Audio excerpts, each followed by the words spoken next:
So another Snooker World Championship has been and gone, and on this occasion, Kyron Wilson took a long-awaited crown, beating Jack Jones in the final. But of course, other than those two, there were 30 other competitors in there. So in this video, I'm going to go back to mid-April, back to the start of the World Championship, and go through every single player who started at the Crucible, and give them a ranking out of 10 for how I think they performed. Obviously, there are lots of players who went out in round one, but that doesn't necessarily mean they're going to get a bad mark, because they might have done amazing to qualify.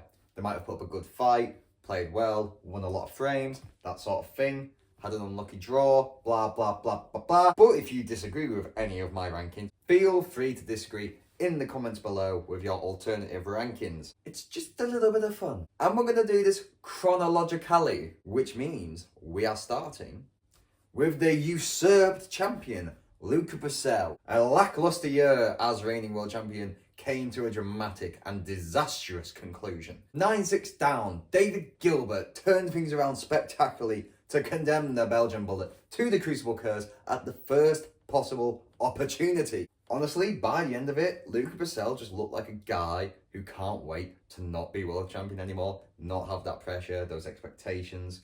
So again, this was a disaster for Luca Purcell. He'll be glad it's over. 0 out of 10. Moving swiftly on, Zhang Anda. So round one was an absolute bloodbath for the seeds, and Zhang was another shock victim of the massacre. He's obviously had an unbelievable turnaround in his fortunes this season, and you would have thought that his temperament would be tailor-made for the Crucible, but it wasn't to be, because he came up against Jack Jones. Everyone would have backed Zhang against Jack Jones, but one, we didn't know how good Jack was going to be, and two, Zhang Anda did not show up at all. He didn't lay a glove on Jack. He had him sewed up from early on. It was easy for Jack, really. 1 out of 10. Very disappointing. Hossein Fafai. Hoss the Boss copped damage to his reputation as a person and a player in defeat to Judd Trump. It was a lazy, uninspired performance as he crashed out 10-5 in the first round. To be honest, he can count himself lucky to have got those 5 frames on the board. Judd was in first gear throughout. He gave up chances that Fafai did not fancy taking. And then he made himself look like a tit afterwards with what he said about the Crucible smelling bad and how he wouldn't wish to return. Well, performances like that, Hoss, you won't return. 0 out of 10. Tricky Ricky Walden! Well, obviously, he would have been very happy to come through the qualifiers, and then when he got Tom Ford in the first round, he might have thought, chance here. It is a tie that, as far as the qualifier is concerned, is eminently winnable, but it turned out to be a forgettable match. A forgettable performance for Ricky. I really hope this wasn't his last rodeo at the Crucible, because it would be a very sour note to go out on. Well qualified though, so 4 out of 10. Ali Carter. Despite being in decent form after a solid season, Ali would not have welcomed the news that he'd been drawn against Stephen Maguire in the first round. And so the captain failed to improve on his quite strong Crucible record. Went down 10-7 to what turned out to be a resurgent Maguire. I mean, hard lines to Ali with the draw, but I'd say the Masters finalists from this season should expect to beat their seeds in the first round. But not to be. 3 out of 10. Liu Haishin. I mean, he was far from favourite against the Magician, but he would have wanted to make more of a meal of this match, and it just turned into a very low-key affair for both players, actually. Look, he's a qualifier, came through the English Institute of Sport very well, but beyond that, there weren't many positives for Liu's latest outing at the Crucible, of which there's already been quite a few at the tender age of 26. I'll give him a 4 out of 10 for his efforts. Here's a big one. Mark Selby. Christ, the man with a cloud over his head, or what? Everyone believes it's like a matter of time until Mark Selby regains the form that he's been showing for the best part of 20 years. Everyone, that is, except Mark Selby. Following a 10-6 defeat to friend and protege Joe O'Connor, Mark actually casted doubts over his involvement in next season's tour. One hopes that this is just a verbal manifestation of his inner frustrations, but the longer the sort of crack goes on, the longer this downturn in form goes on, you wonder if he is going to maybe do what he says he's going to do and at least take a break. Less of that, more of the here and now. This was a bad one for Mark Selby. 2 out of 10. Gary Wilson. Very similar to Zhang Anda, really. Huge turnaround in his fortunes over the last 18 months. I think Gary Wilson came to the Crucible, certainly as one of my dark horses. I think we thought that his temperament would suit the long formats. He'd be a tough competitor.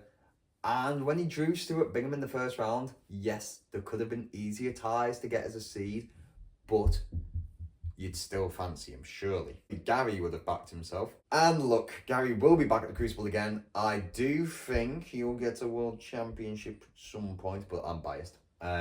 So, yeah, he'll be back next year, but for this year, 3 out of 10.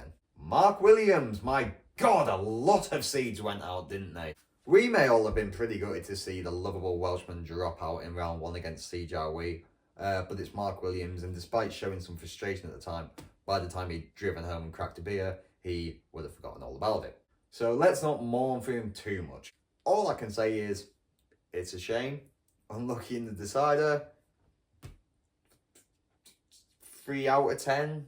Pang Junju next. Ooh, a missed opportunity here for Pang, wasn't it? A very beatable Robert Milkins awaited him in round 1 after qualifying. And Rob got away with a fair bit in this match, especially in the decider. And he just managed to screw his head back on in time to progress, condemning Pang to a first round exit. But there'll be many returns yet to the Crucible for Pang. So even though he will have a lot of regret about this one, it isn't the end of the world. That said, 4 out of 10. The 4 mainly for the 9 frames that he won. Dominic Dale! Okay, so this is sort of what I was talking about. A 10-1 loss in round 1, that's surely a 0 out of 10 performance. That's surely a disaster, no? Well, firstly, that 10-1 pummeling came at the hands of Kyron Wilson. Secondly, at 52 years old, Dominic Dale was not only the oldest player there this year, he was also the oldest player to qualify for the Crucible since Steve Davis, of all people, in 2010. That is a superb achievement, and to be honest, just to be in round 1 is already mission accomplished. To get one on the board against the eventual champion. Hey, I'm giving Dom an 8 out of 10. It's been a great season, and hopefully we see even more of him next year. Ding Junhui. Once again, Ding finishes the season with a solid ranking and a lot of good results, but naught to show for it. Jack Lazowski was pretty much as tough a draw as any of the seeds could have got, but surely he would have expected to get the job done against Jack Lazowski over 2 sessions. Throw in the pain of losing it on the decider, and this is surely a tough one to swallow for Ding. 2 out of 10. Robbie Williams, not that one. So beating Chris Wakelin for a start in a decider at the English Institute of Sport to get to the Crucible, huge achievement. That's a tough final qualifier to come through. Chris Wakelin is ranked 20th in the world, and as a result, he might have, expected a quite easy draw. He got Mark Allen. Hard lines, Robbie. You amassed 6 frames though, and for that, I am going to give you 8 out of 10 for the way he qualified, the way he actually took the match to Allen to some degree. Yeah, 8 out of 10. Barry Hawkins. Barry. Oh, Barry Hawkins is always likeable. He's always capable. And he's always beatable, isn't he? And so it proved again after a low quality affair against Ryan Day in round 1. This all really fizzled out for the Hawk, didn't it? I mean, again, it's one of those where he can think as the seed, to get Ryan Day as the qualifier. Hard lines, but Ryan didn't exactly light things up, did he? Ryan was very beatable on the day, and Hawkins failed to do so. He lost 10-8 in the end. Barry will feel like he left a lot out there, and the clock is slowly ticking on that career. Still a solid player, but his chances of any Crucible success are diminishing year on year. So this will be a tough one to take. 2 out of 10. Jackson Page. Judgment Day had plenty of deciders, and one beneficiary of all of that chaos was Jackson Page. He beat a very strong Noppon Sankam, as I say, in a decider. And as a reward, he too would have hoped for a simple-ish draw in round 1. Unlucky Jackson, you got Ronnie O'Sullivan, see you later. It was 10-1, and does that tell the full story? The 1 frame Jackson won was actually Jackson's highest break ever. So he leaves the Crucible with more than most, in a way. He qualified well, and then got Ronnie in the first round. What can you do? 6 out of 10. Finally, for part 1, Jamie Jones. The big story of the aforementioned Judgment Day chaos. He provided the biggest shock of the qualifying by beating Neil Robertson in a decider.